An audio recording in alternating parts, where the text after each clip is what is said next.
I am from San Diego. We moved after I turned 5. My parents were both in the military. Moving around a lot, it was something I was used to because, as from birth, I was always being taken from place to place. No matter where we went, though, we always had family there. I had my mom, my dad, my brother, and that was all I needed.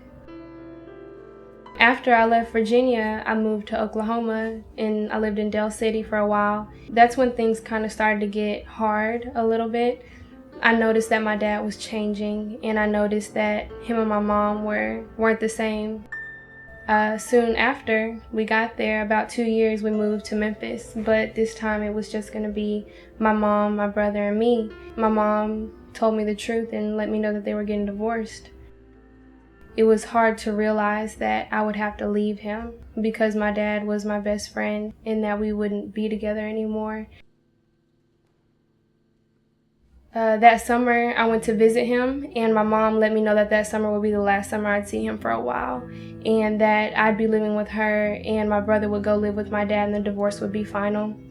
So I knew that this summer would be a very important year for me. I knew that I needed to make it the best that I could, and that no matter what happened this summer, at the end of it, I was going to spend as much time with him as I could and just show him how much I loved him so that one day, I would be able to see him again. And about 5 days after I got there, my mom left and went back to Memphis. And that night was the night that he raped me 3 times. And he wasn't himself. He was a completely different person. Just when you looked in his eyes, he wasn't there. I didn't even know who he was.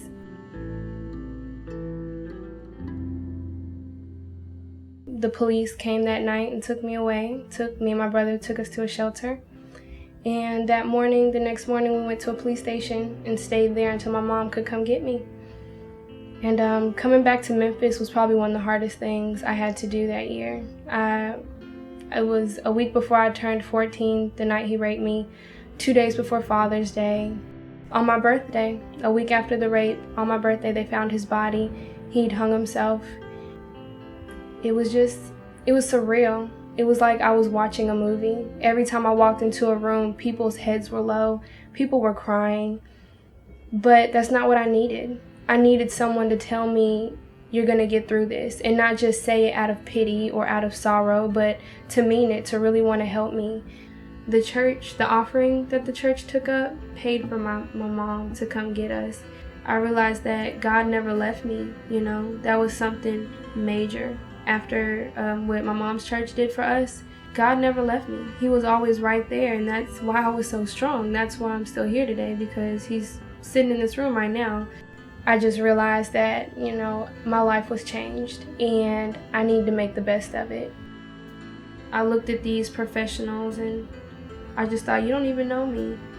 But when they sat down and talked to me, they were telling me things that I thought no one knew about me. They were letting me know these emotions are real. They're okay. You're not crazy for thinking these things that you do, for having the questions in your head. And that helped me become comfortable in my own skin again. Even though bad things happen, sometimes bad things happen for good reasons. If I ever had the chance to meet my dad again, I would just tell him that I forgive him, just so that he could have peace like I have peace. Telling my story, I realized how good it made me feel to be able to connect with other people on such an emotional and deep level. Talking about things helps you so much. Letting it out, being able to connect with people and realize that makes you realize you're not by yourself. You have to have the courage to tell people what's going on.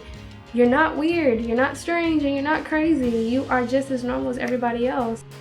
That right there, like my story, didn't discard my dreams. They're intertwined.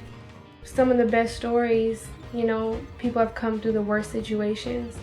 For anybody, it doesn't matter what you're going through. I felt pain. Bottom line is I was hurt. For everyone else that's hurt, you can make it.